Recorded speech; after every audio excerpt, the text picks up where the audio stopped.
3 klinik kesihatan di Serian, Siburan dan Tabuan Jaya akan ditender semula tahun ini untuk melaksana kerja pembinaan. Serian is a klinik kesihatan jenis 3 tender this year. There are 3 klinik kesihatan Tabuan Jaya klinik kesihatan jenis 2, Serian and Siburan. All will be tender this year. Timbalan Menteri Kesihatan Dr. Lee Boon Chye berkata klinik-klinik berkenaan sebelum ini sudah ditamatkan tender atas sebab tertentu. Klinik Kesihatan Serian dan Siburan merupakan klinik kesihatan jenis 3, manakala klinik kesihatan Tabuan Jaya adalah jenis 2. Beliau bercakap pada sidang media selepas menyempurnakan perasmian Minggu Kesedaran Garam Sedunia peringkat kebangsaan yang bertemakan Jom Bertindak #Sedap Tak Semestinya Masin di Kota Semerahan. Menyentuh mengenai projek 2 buah hospital iaitu Hospital Petrajaya dan Hospital Sri Aman, beliau memaklumkan bagi Hospital Petrajaya kontraktor sebelum ini ditamatkan berikutan tidak berjaya menyiapkan projek itu mengikut jadual ditetapkan dan ia akan ditender semula tahun ini. Manakala bagi Hospital Sri Aman masih dalam proses tender. Seorang pekerja buruh am berumur 23 tahun maut selepas motosikal yang ditunggang mangsa bertembung dengan sebuah lori di kilometer 124 Jalan Miri Bintulu selepas jambatan Suainiah semalam. Menurut Ketua Polis Daerah Miri, ACP Lim Meng Siah, dalam kejadian kira-kira pukul 9.50 pagi itu, mangsa dikatakan dalam perjalanan pulang daripada kerja menaiki motosikal dari arah Bintulu menuju ke Bandaraya Miri. Katanya motosikal yang ditunggang mangsa dipercayai telah hilang kawalan dan memasuki laluan bertentangan sebelum bertembung dengan lori berkenaan berdasarkan kesan geseran dan pecahan kaca di tempat kejadian.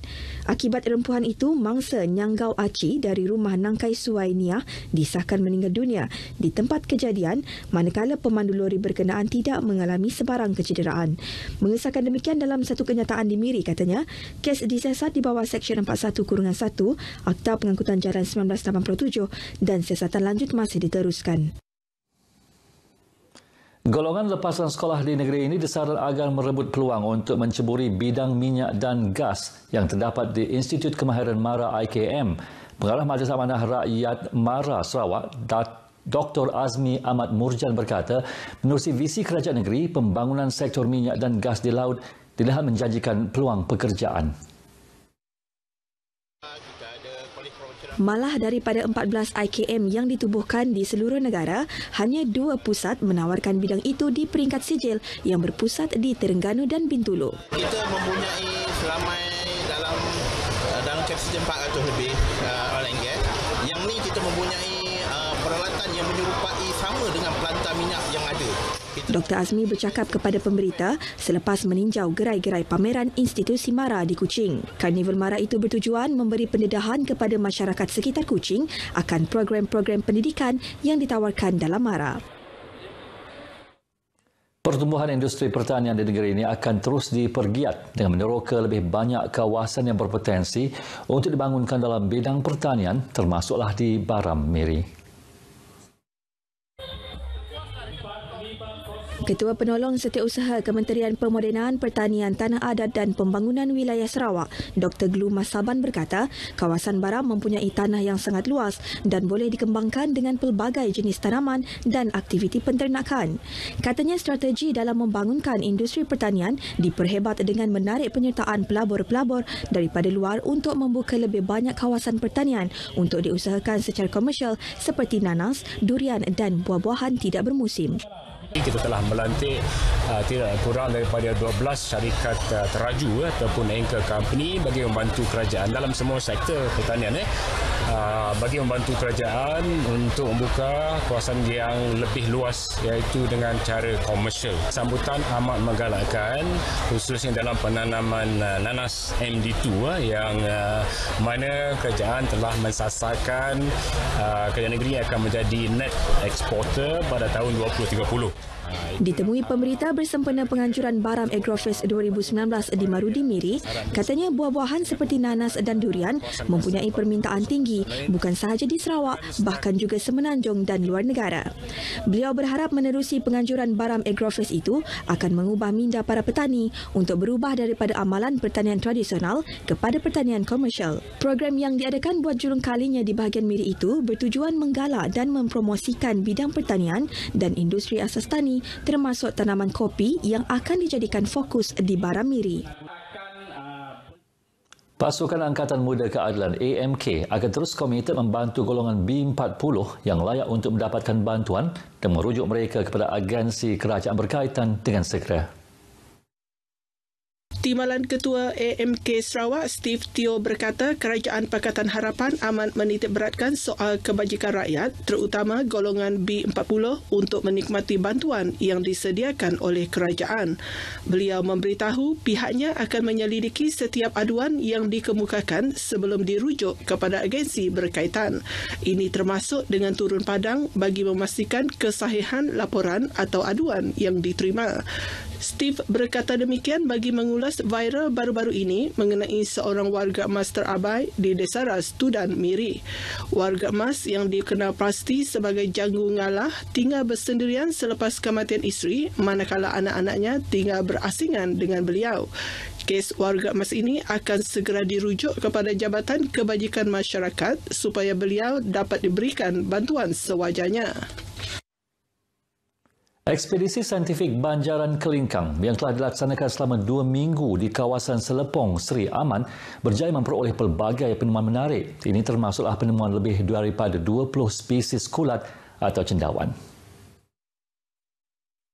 Salah satu spesies kulat yang ditemui ialah cendawan susu harimau yang mempunyai nilai perubatan dan telah ada di pasaran negara.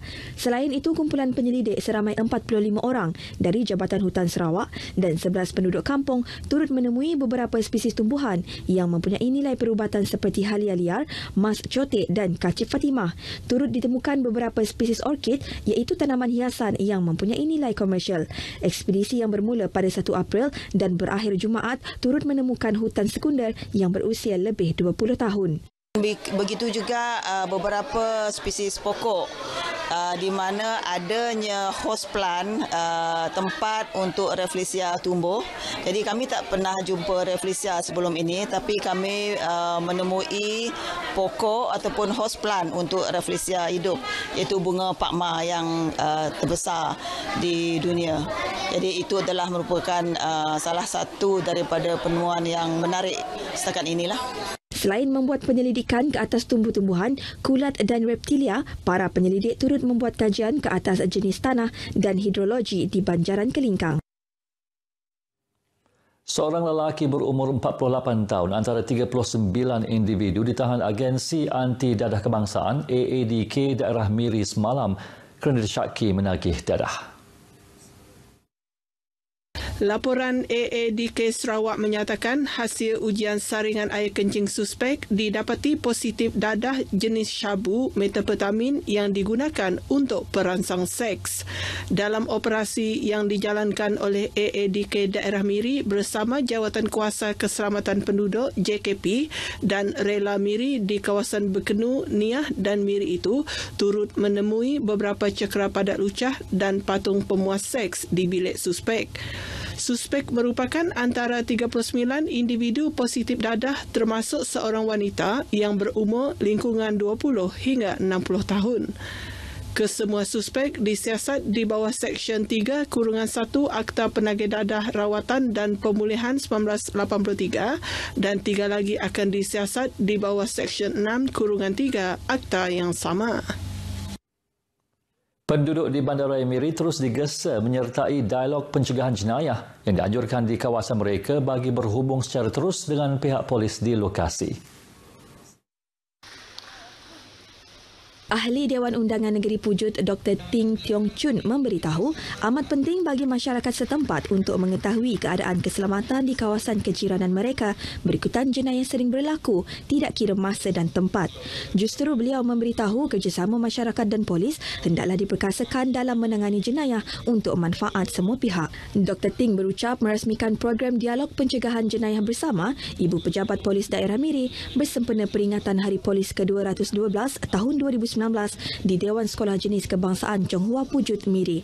Beliau juga menyatakan ruang dan peluang diadakan pada sesi dialog juga menggalakkan orang ramai untuk berkongsi pendapat terhadap sebarang kemusykilan berkaitan pencegahan jenayah. Sesi dialog yang turut disertai oleh Ketua Polis Daerah Miri, Asisten Komisioner Polis Lim Meng Sieh dan Pengerusi Persatuan Kepolisian Komuniti Malaysia Cawangan Miri, Dato' Hu Kwok Wei itu telah berkongsi taklimat pencegahan jenayah dan narkotik oleh pegawai-pegawai dari IPD Miri.